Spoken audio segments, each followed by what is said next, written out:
എന്ന നിലയില് അതിന്റെ പ്രവർത്തനങ്ങളെ ഉടൻ പൂർത്തീകരിച്ച് മുന്നോട്ട് പോകും എന്ന് പ്രതീക്ഷിക്കുമ്പോൾ ഇപ്പോൾ 10 വർഷം കഴിഞ്ഞിരിക്കുകയാണ് സയൻസ് സിറ്റിക്ക് ആരംഭം കുറിച്ചിട്ട്. ആകപ്പാടെ 8 കോടി രൂപയാണ് കേന്ദ്ര ഗവൺമെന്റിന്റെ ഭാഗത്തുനിന്നും സയൻസ് സിറ്റിക്ക് ലഭിച്ചത്. നമ്മുടെ കേരളത്തിന്റെ വികസനത്തിന് മുഖ്യധാരയായ സയൻസ് സിറ്റി പോലുള്ള സ്ഥാപനങ്ങള് അതിനു പോലും 1 രൂപ പോലും മാറ്റിവെക്കാത്ത ഒരു ഗവൺമെന്റാണ് ഈ രാജ്യം ഭരിക്കുന്നത്. അതുകൊണ്ട് തീർച്ചയായിട്ടും കേരളത്തിലെ ജനങ്ങൾ, പ്രത്യേകിച്ച് കോട്ടയം ജില്ലയിലെ ജനങ്ങള് നമ്മുടെ കേരളത്തോടുള്ള അവഗണനയ്ക്കും കോട്ടയം ജില്ലകളിലുള്ള അവഗണനയ്ക്കുമെതിരെ ധീരമായ പോരാട്ടം പ്രഖ്യാപിക്കുന്നതിന്റെ ഭാഗമായിട്ടാണ് പ്രാദേശിക രാഷ്ട്രീയ പ്രസ്ഥാനം എന്ന നിലയിൽ ആദരണീയനായ PJ ജോസഫ് സാറ് നേതൃത്വം കൊടുക്കുന്ന കേരള കോൺഗ്രസ് പാർട്ടി ഇതുപോലെ ഒരു സമര പരിപാടികൾ നടത്തുവാന് തീരുമാനം എടുത്തത്. തീർച്ചയായിട്ടും നമുക്കറിയാം പ്രാദേശിക രാഷ്ട്രീയ പ്രസ്ഥാനത്തിന്റെ കടമ അത് എന്താണ് എന്ന് എല്ലാവർക്കും ബോധ്യമുണ്ട്. തീർച്ചയായിട്ടും ഈ സംസ്ഥാനത്തെ മുഴുവൻ ജനങ്ങളെയും ഒന്നായി കണ്ടുകൊണ്ട് ഞാൻ ആദ്യം സൂചിപ്പിച്ചതുപോലെ യാതൊരു ചിന്തകൾക്ക് അപ്പുറം നമ്മുടെ സംസ്ഥാനത്തിന്റെ സമസ്ത മേഖലയിലും സമഗ്ര വികസനം എന്ന PJ ജോസഫ് സാറിന്റെ സ്വപ്നം പൂർത്തീകരിക്കുവാനുള്ള തീരുമാനവുമായി പാർട്ടി മുന്നോട്ട് പോകുമ്പോൾ ഈ അവഗണനയ്ക്കെതിരെ പ്രതിഷേധിക്കുവാനുള്ള ധീരമായ നിലപാടെടുത്ത കോട്ടയം ജില്ലാ കമ്മിറ്റിയെ അഭിനന്ദിക്കുന്നു. ഇതിൽ പങ്കെടുത്ത മുഴുവൻ പാർട്ടി നേതാക്കളെയും പ്രവർത്തകരെയും അഭിനന്ദിക്കുന്നു, അവരെ അഭിവാദ്യം ചെയ്യുന്നു. ഈ ധർണ ഉദ്ഘാടനം ചെയ്യാന് നമ്മുടെ പ്രിയപ്പെട്ട MP, കോട്ടയത്തിന്റെ പ്രിയങ്കരനായ MP 87,000 വോട്ടിന്റെ ഭൂരിപക്ഷത്തിന് ജനങ്ങളുടെ അംഗീകാരം നേടി ഇവിടുത്തെ കോട്ടയത്തിന്റെ MP ആയി മാറിയ പ്രിയപ്പെട്ട ഫ്രാൻസിസ് ജോർജ് ഏതാനും നിമിഷങ്ങൾക്കോളം ഇവിടെ കടന്നു വരും. ഈ സമരത്തിൽ പങ്കെടുക്കുന്നവർ എല്ലാവരെയും അഭിവാദ്യം ചെയ്തുകൊണ്ട് വാക്ക് സംഭവിക്കുന്നു. ഭരണസമരത്തെ അഭിവാദ്യം ചെയ്തുകൊണ്ട് പാർട്ടിയുടെ ഉന്നതാധികാര സമിതി അംഗം അഡ്വക്കേറ്റ് പ്രിൻസ് ജോസഫ് സമീപിച്ചു. ഇവിടെ മുഖ്യ പ്രഭാഷണം നടത്തിയ പ്രധാനായ അബൂ ജോൺ ജോസഫ്, മറ്റ് ഇവിടെ സന്നിഹിതരായിരിക്കുന്ന ഹൈക്കോടതി കമ്മിറ്റി അംഗങ്ങളടക്കം തൊട്ടുപാടത്തെ ജില്ലയിലെ നേതാക്കന്മാർ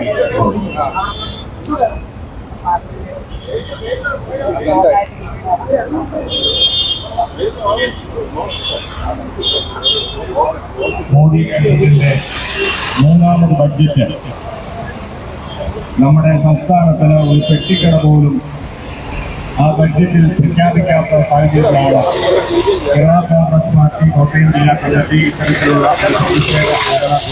സംഘടിപ്പിക്കുന്നത്. ഈ ധരണയിൽ പങ്കെടുക്കുന്ന മുഴുവൻ നേതാക്കന്മാരെയും അഭിവാദ്യം ചെയ്തു. നമ്മുടെ പ്രിയങ്കരനായ കോട്ടയത്തിന്റെ MP ഏതാനും വിമർശനങ്ങൾക്കുള്ള ഇവിടെ എത്തിച്ചേരും. സത്യത്തിൽ ഈ ബഡ്ജറ്റ് എന്ന് പറഞ്ഞാൽ നിർമ്മലാ സീതാരാമൻ ഇന്ത്യൻ പാർലമെന്റിൽ അവതരിപ്പിച്ച ബഡ്ജറ്റ് ഒരു അതിജീവന ബഡ്ജറ്റാണ്. സാധാരണ പറയാറുള്ളത് A for ആപ്പിൾ എന്ന് പറയുന്ന പോലെ A for Andhra, B for Bihar എന്ന് പറഞ്ഞുകൊണ്ട് ആ സംസ്ഥാനങ്ങൾക്ക് വാരിക്കോരി കൊടുത്തുകൊണ്ട് ഇതൊരു നന്ദി പ്രകടനം മാത്രമല്ല, അടുത്ത 5 വർഷം ഭരണം പൂർത്തിയാക്കുവാനുള്ള ഒരു എഗ്രിമെന്റ് പ്രഖ്യാപനമായി ഇന്ത്യൻ പാർലമെന്റിൽ നിർമ്മലാ സീതാരാമന്റെ ബഡ്ജറ്റിനെ നമ്മൾ കാണുകയാണ്. നമ്മൾ ഓർക്കണം, ഇവിടെ സൂചിപ്പിച്ചതുപോലെ കർഷകരെ ഈ ബഡ്ജറ്റിലുണ്ട്. വിളനാശം വന്ന കർഷകൻ അവന്റെ കടങ്ങൾ എഴുതിക്കൊള്ളണം എന്ന് പറഞ്ഞുകൊണ്ട് സമരം ചെയ്യുമ്പോൾ നിർമ്മലാ സീതാരാമൻ ബഡ്ജറ്റിൽ പ്രവേശിക്കുന്നു. കർഷകന് വേണ്ടി ഗവേഷണ കേന്ദ്രം പ്രഖ്യാപിച്ചിരിക്കുന്നു. എത്രയോ ലജ്ജാകരമാണ്. കഴിഞ്ഞ പാർലമെന്റ് തെരഞ്ഞെടുപ്പിൽ ഈ മഹാരാജ്യത്ത് ചർച്ച ചെയ്യപ്പെട്ടതാണ്. ഇന്ത്യ മഹാരാജ്യത്ത് ഏറ്റവും കൂടുതൽ തൊഴിലില്ലായ്മയുള്ള ഒരു രാജ്യമാണ് ഇന്ത്യ എന്ന് പറയുമ്പോൾ ഈ രാജ്യത്തെ ചെറുപ്പക്കാരെല്ലാം ഈ രാജ്യം വിടുകയാണ്. എന്ത് പ്രഖ്യാപനമാണ് നിർമ്മലാ സീതാരാമൻ ഈ രാജ്യത്തെ ചെറുപ്പക്കാർക്ക് വേണ്ടി പ്രഖ്യാപിച്ചിട്ടുള്ളത്? ബഡ്ജറ്റിൽ പ്രഖ്യാപിച്ചിരിക്കുന്നു 500 പൊതുമേഖലാ സ്ഥാപനങ്ങളിൽ ഇന്റേൺഷിപ്പും ഇൻസെന്റീവും കൊടുക്കുമെന്ന് നിർമ്മലാ സീതാരാമൻ പ്രഖ്യാപിക്കുമ്പോൾ ഈ രാജ്യത്തെ ജനങ്ങൾക്ക് നിങ്ങളുടെ ഔദാര്യമല്ല വേണ്ടത്. ഈ രാജ്യത്തെ ചെറുപ്പക്കാരന് ഈ രാജ്യത്തിൽ നിന്നുകൊണ്ട് ജീവിക്കുവാനുള്ള സൗകര്യം ഉണ്ടാക്കിയെടുക്കുവാൻ കഴിയാത്ത ഒരു പ്രഖ്യാപനം നടത്തി നടത്തിയ ഈ ബഡ്ജറ്റിൽ ഈ രാജ്യത്തെയും നമ്മുടെ സംസ്ഥാനത്തെയും ചെറുപ്പക്കാർ നിരാശരാണ്. നമുക്കറിയാം, ഇന്ത്യയുടെ പ്രധാനമന്ത്രി നരേന്ദ്രമോദി ഞാനാണ് രാജ്യമെന്ന് പ്രഖ്യാപിച്ച ലൂയി 14 ശേഷം അതിന് സമാനമായ പ്രഖ്യാപനം നടത്തിയ ഇന്ത്യയുടെ പ്രധാനമന്ത്രി ഇവിടെ തെരഞ്ഞെടുപ്പ് വേദിയിൽ മോദി ഗ്യാരണ്ടികൾ പ്രഖ്യാപിച്ചു. ഈ തെരഞ്ഞെടുപ്പിന്റെ പശ്ചാത്തലത്തിൽ ജനങ്ങൾ എങ്ങനെയാണ് അതിനെ കാണുന്നത് എന്ന് നമ്മൾ ചിന്തിക്കണം.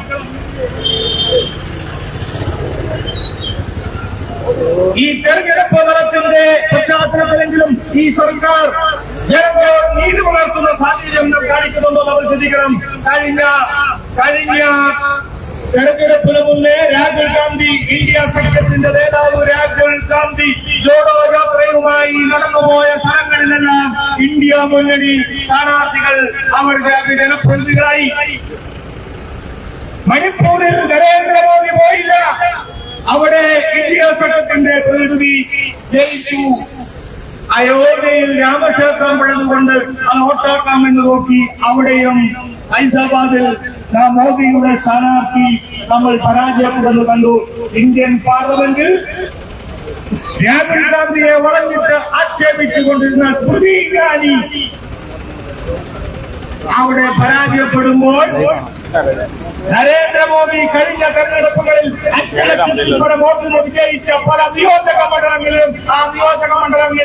അദ്ദേഹത്തിന്റെ ഭൂരിപക്ഷം താഴുകയും രാഹുൽ ഗാന്ധി മത്സരിച്ച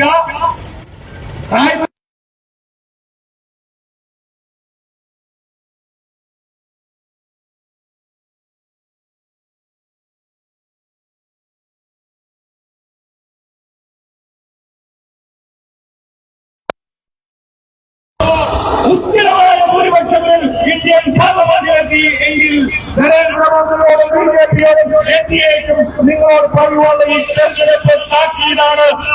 ലോകങ്ങളുമായി നിങ്ങൾ മുന്നോട്ട് പോയാൽ നിങ്ങളെ കാലത്തിന്റെ ഉപ്പത്തൊട്ടിയിലേക്ക് ജനം വലിച്ചെറിയും. അതുകൊണ്ട് കാലത്തിന്റെ ചുവടുകൾ മനസ്സിലാക്കിക്കൊണ്ട് കർഷകർക്ക് വേണ്ടി, യുവജനങ്ങൾക്ക് വേണ്ടി നിങ്ങൾ അവരെ ശ്രദ്ധിക്കുന്നില്ല എങ്കിൽ വലിയ വില കൊടുക്കേണ്ടി വരും എന്ന് മാത്രമാണ് കേരള കോൺഗ്രസ് പാർട്ടിക്ക് ഈ ഘട്ടത്തിൽ പറയുവാനായിട്ടുള്ളത്. അപ്പൊ അതുകൊണ്ട് സ്നേഹിതരെ, വികസനം എല്ലാവർക്കും വികാസം എന്ന് പറഞ്ഞ ഒരു സംവിധാനം ഇപ്പോൾ ഞങ്ങളെ സഹായിക്കുന്നവർക്ക് മാത്രം വികസനം എന്ന് പറയുകയാണ്. സത്യത്തിൽ ഈ ബഡ്ജറ്റ് ധനമന്ത്രി ഇന്ത്യൻ പാർലമെന്റിൽ അവതരിപ്പിച്ച ഈ ബഡ്ജറ്റ് ഗവൺമെന്റാണ് എന്നത് തെളിയിച്ചിരിക്കുന്നു. നമ്മുടെ ബഹുമാനായ MP ഇവിടെ എത്തിച്ചേരും. അദ്ദേഹം ഇന്ത്യൻ പാർലമെന്റിൽ സ്പീക്കറെ അനുമോദിച്ചുകൊണ്ടുള്ള പ്രസംഗം നിങ്ങൾ കണ്ടു കാണും. ആ പ്രസംഗത്തിൽ നമ്മുടെ ഈ സ്പീക്കർ ഇന്ത്യൻ പാർലമെന്റിലെ MP-മാരെ മുഴുവൻ സസ്പെൻഡ് ചെയ്തുകൊണ്ട് ജനാധിപത്യ വിരുദ്ധമായി പോയത് എങ്ങനെയാണ് ഗോൾഡൻ ടൈം എന്ന് പറയുവാൻ കഴിയുന്ന പരാമർശങ്ങൾ നമ്മൾ തന്നെ അദ്ദേഹത്തിന്റെ പ്രസംഗം അവസാനിപ്പിക്കുവാൻ വ്യക്തത കാണിക്കുന്ന സ്പീക്കറെ നമ്മൾ ചേരിൽ കാണുമ്പോൾ ഇന്ന് ജനാധിപത്യപരമായി ചോദ്യം ചെയ്യുന്നവരെ, ജനാധിപത്യപരമായി ആശയങ്ങൾ പറയുന്നവരെ അവന്റെ വീട്ടിൽ ED-യെ വിട്ട്, അവന്റെ വീട്ടിൽ CBI വിട്ട് ജനപ്രതിനിധികളെ, ജനങ്ങളുടെ ശബ്ദം ഇന്ത്യൻ പാർലമെന്റിൽ അവതരിപ്പിക്കുന്നവന്റെ ശബ്ദം വിലക്കുന്ന മൂന്നാം മോദിയെയാണ് നമ്മൾ, അവരുടെ തുടർഭരണത്തെയാണ് നമ്മൾ കാണുന്നത്. അതുകൊണ്ട് സ്നേഹിതരെ, ആ തുടർഭരണത്തിന്റെ തുടർച്ചയിൽ ജനങ്ങളെ ഭരണഘടനയ്ക്കെതിരെയുള്ള ജനുവരി 18 പാർലമെന്റ് തെരഞ്ഞെടുപ്പിൽ നമ്മൾ കണ്ടുവെങ്കിൽ ഇന്ത്യയുടെ പാർലമെന്റ് പ്രതിപക്ഷ നേതാവായി രാഹുൽ ഗാന്ധി ഇന്ത്യയുടെ പ്രതീക്ഷയായി ഉദയം ചെയ്യപ്പെട്ടുവെങ്കിൽ കോട്ടയത്തിന്റെ പ്രതിനിധിയായി ഫ്രാൻസിസ്കോ, കേരള കോൺഗ്രസിന്റെ പ്രതിനിധി ഫ്രാൻസിസ്കോ ഇന്ത്യൻ പാർലമെന്റിൽ പ്രതികരിക്കുമ്പോൾ നാടുകളിലുള്ള സമരത്തിന്റെ തുടക്കമായി നമ്മൾ ഇതിൽ കാണുകയാണ്. ഈ ദുർഭരണത്തിനെതിരെ, ഈ സ്വേച്ഛാധിപത്യ ഭരണത്തിനെതിരെയുള്ള പോർമുഖം നമ്മൾ തുറന്നിരിക്കുന്നു. ഇത് മാത്രം പറഞ്ഞുകൊണ്ട് ഈ കേരള സമരത്തിൽ പങ്കെടുക്കുന്ന മുഴുവൻ നേതാക്കന്മാരെയും അഭിവാദ്യം ചെയ്തുകൊണ്ട് ഞാൻ എന്റെ പ്രസംഗം അവസാനിപ്പിക്കുന്നു. നിങ്ങൾക്ക് നന്ദി, നമസ്കാരം.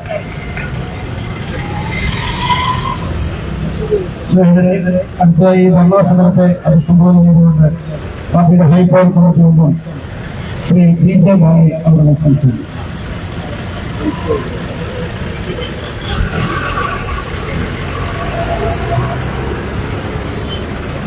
ബഹുമാനായ പാർട്ടിയുടെ ജില്ലാ കമ്മിറ്റിയുടെ പുതിയ അധ്യക്ഷൻ അഡ്വക്കേറ്റ് ജെയ്സൺ ജോസഫ്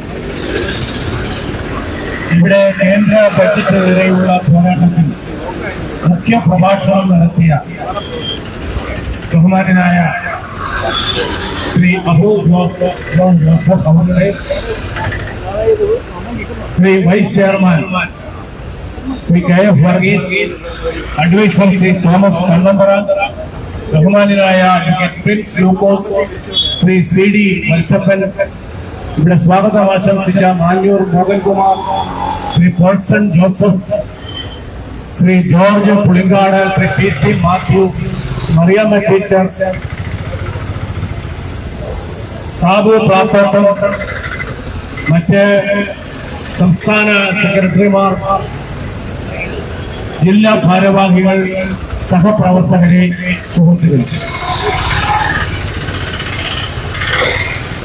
ഭാരതം എന്ന് കേട്ടാൽ അഭിമാനപൂരിതമാകുന്ന അന്തരംഗം, കേരളം എന്ന് കേട്ടാലോ തിളയ്ക്കണം ചോര ഞരമ്പുകളിൽ എന്ന് മഹാകവി പാടിയതുപോലെ ഇന്നലെ കാർഗിൽ എന്ന് പറയുന്ന സ്ഥലത്ത് നിന്നുകൊണ്ട് ഇന്ത്യയുടെ പ്രധാനമന്ത്രി മോഡി ഭാരതം എന്ന് കേട്ടാൽ നമ്മൾ അഭിമാനപൂരിതരാകണം, 25 വർഷം മുമ്പ് വിജയിച്ച കാർഗിൽ യുദ്ധത്തിന്റെ സ്മരണ ഉയർത്തിക്കൊണ്ടാണ് അദ്ദേഹം അത് പറയുന്നത് എങ്കിൽ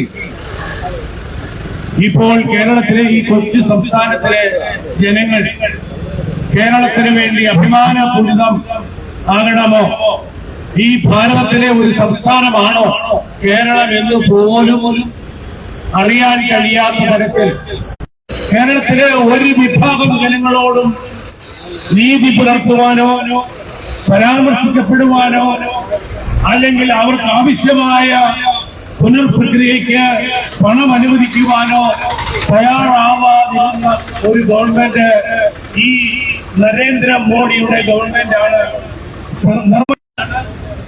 കേരള കോൺഗ്രസ്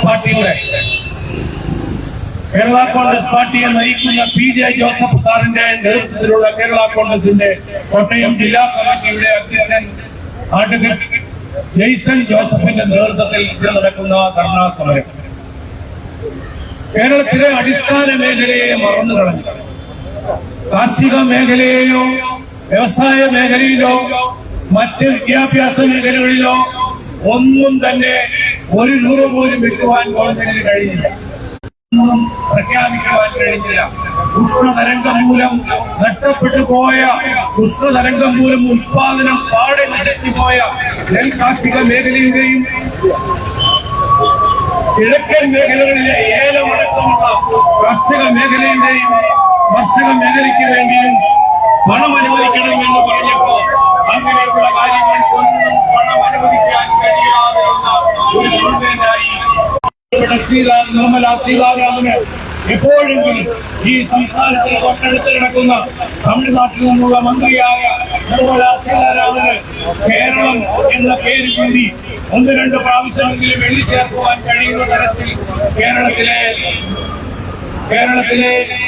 ജനങ്ങൾക്ക് വേണ്ടിയുള്ള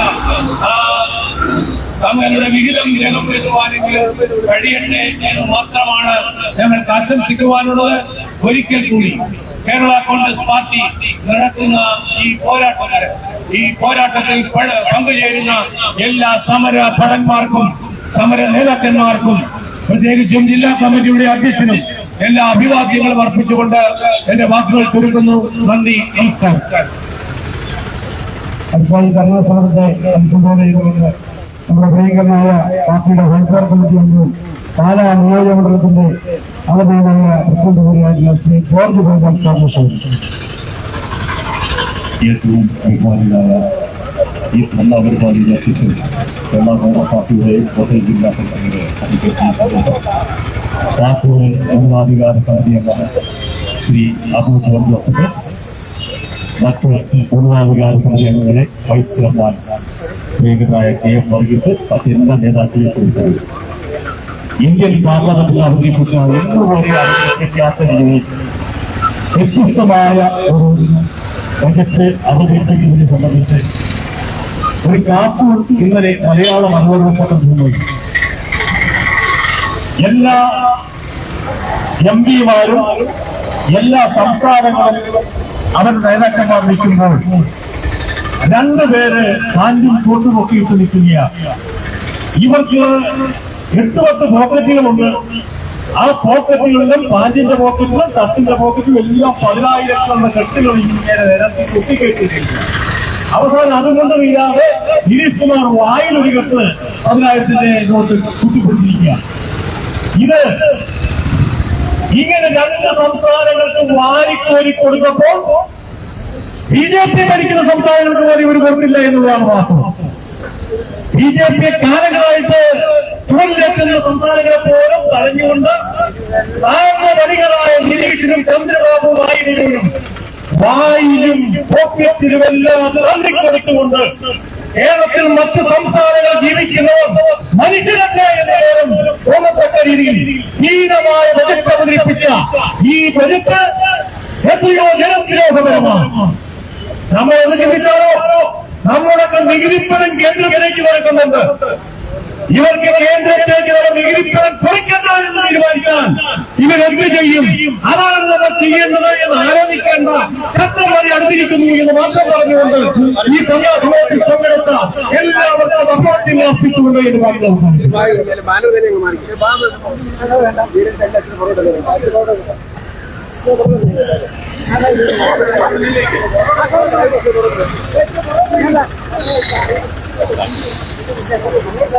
അടുത്തായി പാർട്ടിയുടെ ഹൈക്കമാൻഡ് കമ്മിറ്റിയുടെ കാഞ്ഞിരപ്പള്ളി നിയോജകമണ്ഡലത്തെ പ്രതിനിധീകരിച്ചുകൊണ്ട് ശ്രീ സാബു ഭാഗത്തിന്റെ നിർദ്ദേശപ്രകാരം മറിയമ്മ ടീച്ചറിനെ ഞങ്ങളോട് സംസാരിക്കാനായി ആശംസ പറയാൻ ആവശ്യമുണ്ട്.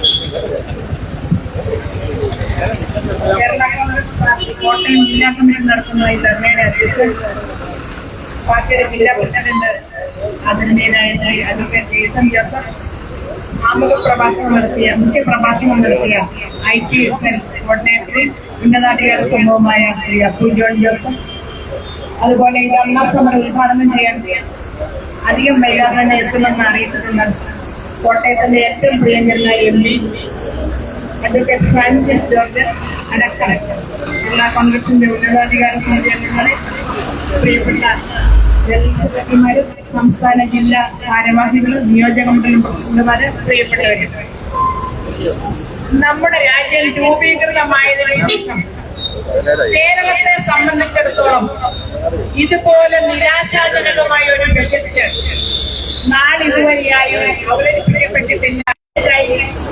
2024 ബജറ്റ് മാറിയെന്നത് ഒരു യാഥാർത്ഥ്യമാണ്.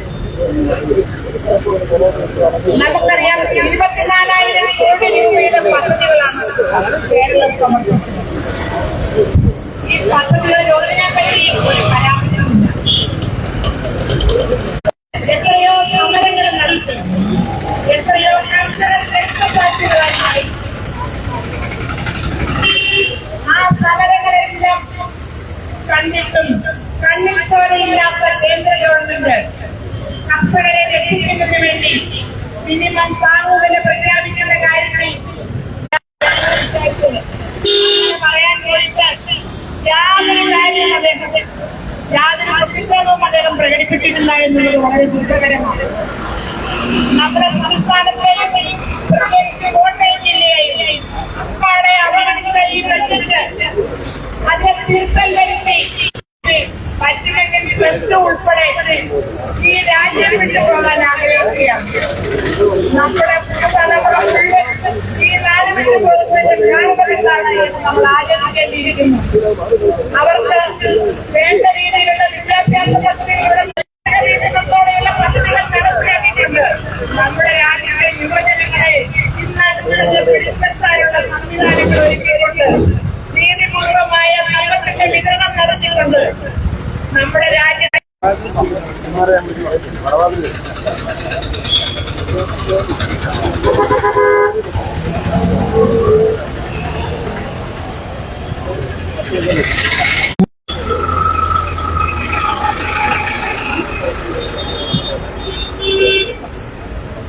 പ്രിയ കേരള കോൺഗ്രസ് സുഹൃത്തുക്കളെ, അമിതമായ ഒരു പ്രസംഗത്തിന് ഇന്ത്യ ഒന്നാണ്. ഇന്ത്യയിലെ ജനങ്ങളുടെ മുഴുവൻ്റെയും സ്വത്തും അതുപോലെ ജീവിതത്തെയും കാക്കേണ്ടതായ ഒരു ബാധ്യത ഇന്ത്യ ഗവൺമെൻറ്റിനുണ്ട്. അത് വിട്ട് പിന്തുടരുന്നതാക്കി മാറ്റി അവസാനം അവരുടെ ജീവിത മാർഗത്തിലുള്ള നിഷേധിച്ചുകൊണ്ടുള്ളതായ ഒരു പ്രവർത്തന ശൈലി നമ്മളെ കാണിക്കുന്നു. ഞാനതിന്റെ വിശദാംശങ്ങളിലേക്ക് കടക്കുന്നില്ല. എന്നാൽ തന്നെ എനിക്ക് പറയാനുള്ളത് ഈ ഗവൺമെന്റിന്റെ കാണിക്കുന്നതായ കേരളത്തോട് കാണിക്കാനുള്ളതായ ഈ പരിപാടി ഒരിക്കലും ശരിയല്ല. ജനവികാരങ്ങളെ ഇറക്കിവിടും. പണ്ടത്തെ പോലെ ജനവികാരം വിളയാൽ കിട്ടിയില്ല എന്ന ഒരു മുന്നറിയിപ്പ് കൂടി തരുവാൻ ഞങ്ങളുടെ ഈ പാർട്ടിക്ക് കഴിയും. അത് മാത്രമേ ഞാൻ പറയാൻ ആഗ്രഹിക്കുകയാണ്. അതുപോലെ മനുഷ്യത്വമില്ലാത്ത രീതിയിൽ മനുഷ്യൻ ചത്തണിയിൽ തട്ടോട്ടെ, വന്യമൃഗങ്ങളിൽ ജീവിച്ചാൽ മതി എന്നുള്ള ആ ചിന്താഗതികൾ ഇങ്ങനെ മാറ്റണം. മനുഷ്യന്റെ ഒരു കാര്യങ്ങൾ ഒതുങ്ങിയിരിക്കുന്നതുകൊണ്ട് ഞാൻ ആഗ്രഹിക്കുന്നില്ല.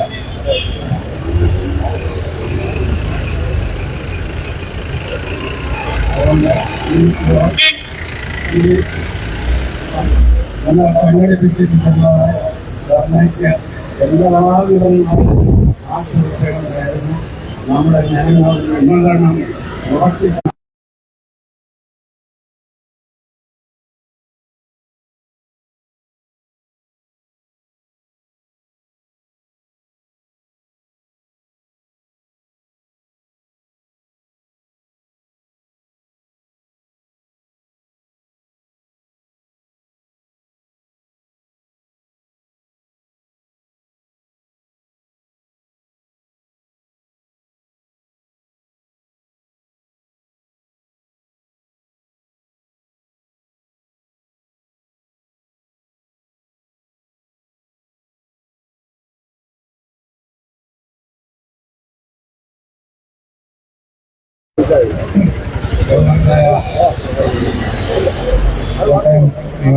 പ്രസിഡന്റ് അഡ്വക്കേറ്റ് ജെയ്സൺ ജോസഫ് ഈ സമ്മേളനത്തിൽ, അതുപോലെ തന്നെ ശ്രീ വിജയലാലി, ശ്രീ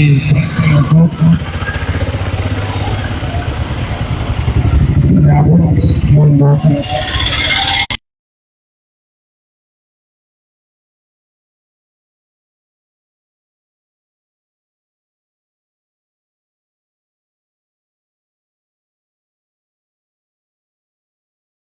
അവർക്കും അതിശയോക്തികരമാണ്. ഇതിനെക്കുറിച്ച് വിമർശനമുണ്ടായപ്പോൾ, ഇതിനെക്കുറിച്ച് പ്രതിഷേധമുണ്ടായപ്പോൾ നമ്മുടെ ധനമന്ത്രി പറഞ്ഞ ഒരു കാര്യം, 230 ഈ രാജ്യത്ത് ഭരിക്കുവാനുള്ള ഭൂരിപക്ഷം കിട്ടിയില്ല. 240 ഒതുങ്ങി ജനങ്ങളെ ഇന്ന് 2 സംസ്ഥാനങ്ങളുടെ പിന്തുണ കൊണ്ടല്ലാതെ ഈ ഗവൺമെന്റിനെതിരായി നിർണയിച്ചപ്പോ മോഡി 2 പ്രാവശ്യം എഴുന്നേറ്റു. മോദിജി 2 പ്രാവശ്യം എഴുന്നേറ്റു മറുപടി പറയാനായി. നിങ്ങൾ ഓർക്കണം, രാഹുൽ ഗാന്ധിയെ ഈ പ്രസംഗം കഴിഞ്ഞപ്പോൾ കുട്ടിച്ചതെന്ന് പറഞ്ഞ് ആക്ഷേപിച്ച് പരിഹസിച്ച നിയോജകമണ്ഡല ജില്ലാ കമ്മിറ്റി ഇവിടെ സംഘടിപ്പിച്ച ഈ പ്രതിഷേധ സമരം ഏറ്റവും അർത്ഥവത്താണ്, ഏറ്റവും അനുയോജ്യമാണ്. ഈ സമ്മേളനം ഉദ്ഘാടനം ചെയ്യാനെത്തുന്നത് നമ്മുടെ അഭിമാനമായ പേരിൽ പ്രത്യേകമായി അഭിവാദ്യം ചെയ്തുകൊണ്ട് പ്രത്യേകമായി നിങ്ങൾക്ക് എല്ലാവർക്കും വലിയ നന്ദി പ്രകാശിപ്പിച്ചുകൊണ്ട് എന്റെ വാക്കുകൾ ചുരുക്കട്ടെ. നമസ്കാരം. അതുമായി ഈ ധർണാ സമരത്തെ അഭിസംബോധന ചെയ്തുകൊണ്ട് പുതുപ്പള്ളി ജില്ലാ കേരള കോൺഗ്രസിന്റെ ജില്ലാ പ്രസിഡന്റ് ശ്രീ ജയ്സൺ നമ്മുടെ നിർവഹിച്ചായ മറ്റ് പാർട്ടിയുടെ നേതാക്കന്മാരെയും പ്രവർത്തകരെ ഈ കഴിഞ്ഞ കേന്ദ്ര ബഡ്ജറ്റിൽ കേരളത്തെ അവഗണിച്ചുകൊണ്ട് മോശമായ ഒരു ബഡ്ജറ്റാണ് ഉണ്ടായതെന്ന് നമുക്ക് എല്ലാവർക്കും അറിയാം. കർഷകർക്ക് വേണ്ടി, കൃഷിക്കാരന് വേണ്ടി ശബ്ദമുയർത്തി. അതുപോലെ തന്നെ ലോക്സഭാ സ്പീക്കർ വെള്ളാഴ്ചയായിട്ടും ശബ്ദിക്കാനുള്ള ആർജവും നമ്മുടെ കേരളത്തിൽ പോയ ശ്രീ ഫ്രാൻസിസ് ജോർജ് ഉണ്ടായിരുന്നത്. ഇന്ന് നമുക്കറിയാം കേരള മലയാളികൾ ജനങ്ങൾ ഒറ്റക്കെട്ടായി ഇതിന് പ്രതികരിച്ചാൽ മാത്രമേ ഇതിന് പരിഹാരമുണ്ടാകുമെന്ന് നമുക്കറിയാം. വടക്കേന്ത്യൻ സംസ്ഥാനങ്ങളിൽ കർഷകർ ഒന്നിച്ച് ഒറ്റ രാഷ്ട്രീയ പാർട്ടിയായിട്ട് അവർ സമരം ചെയ്യുന്നു. ഇവിടെയുള്ള ജയ്സൺ ജോസഫ്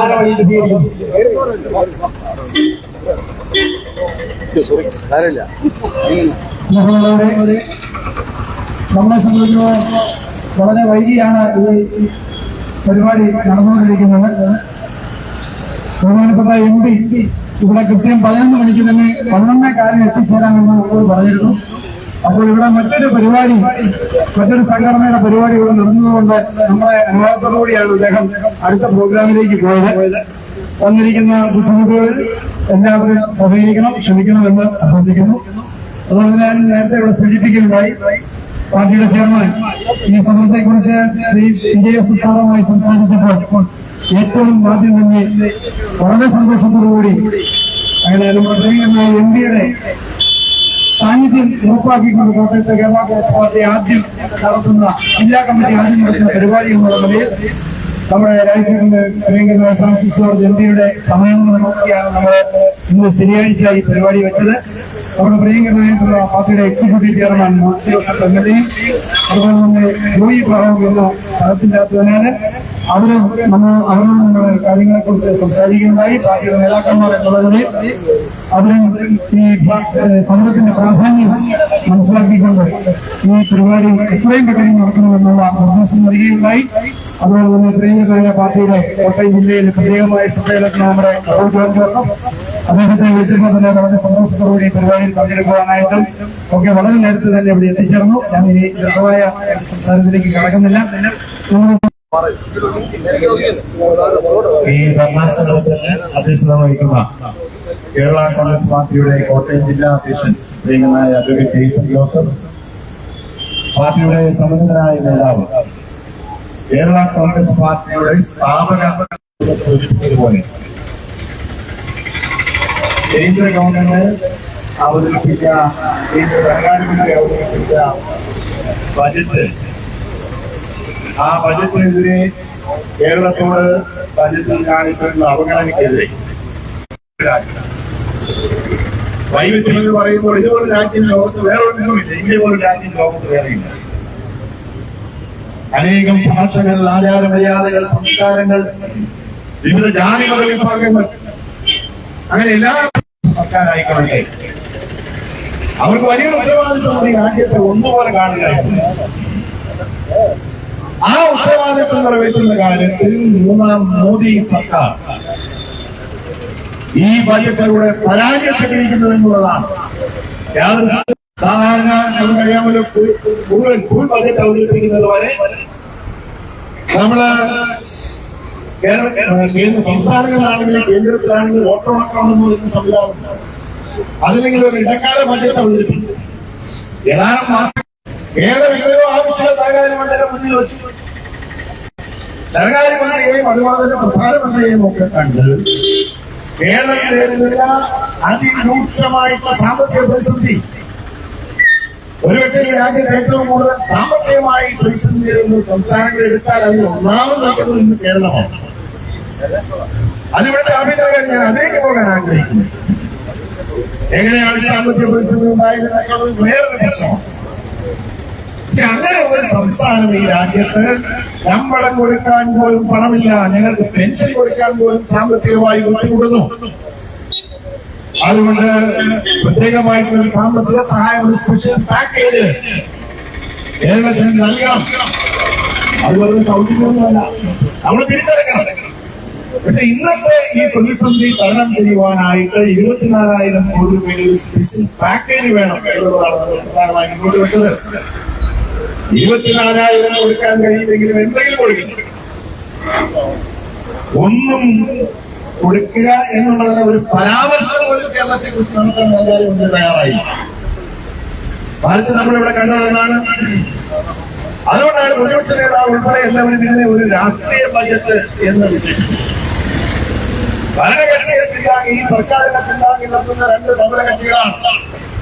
ബീഹാറിൽ ഭരണം നടത്തുന്ന JDU,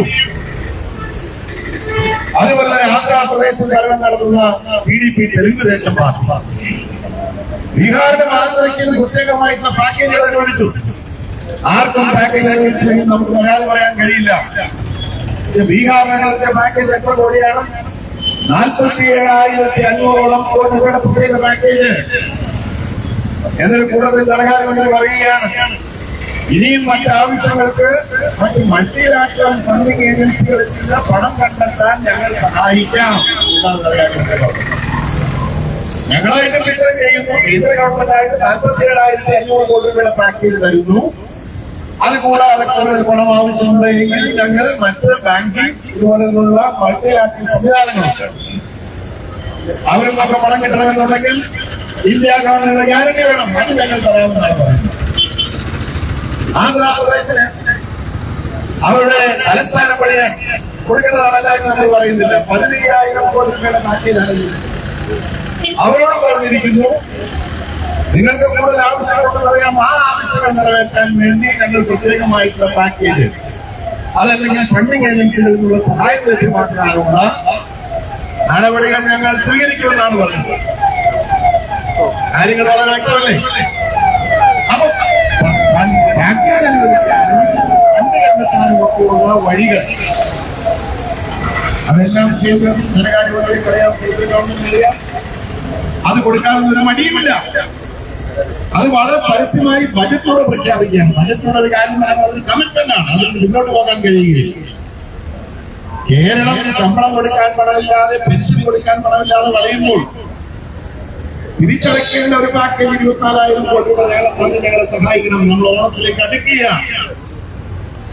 ഒരക്ഷരം പോലും അതേക്കുറിച്ച് പറയാൻ ധനകാര്യമന്ത്രി തയ്യാറായില്ല. കേരളം വീണ്ടും ആവശ്യം വെച്ചു. ഇന്ന് നിലവിലുള്ള FRB എന്നാണെന്ന് പറയും, fiscal responsibility and budget management act എന്ന് പറയും. ആ ആക്ട് പ്രകാരം ഒരു സംസ്ഥാനത്തിന് കടമെടുക്കാവുന്ന ഒരു പരിധിയില്ല. സംസ്ഥാനത്തിന് മൊത്തം ആഭ്യന്തര ഉത്പാദനത്തിന്റെ 3% മാത്രമേ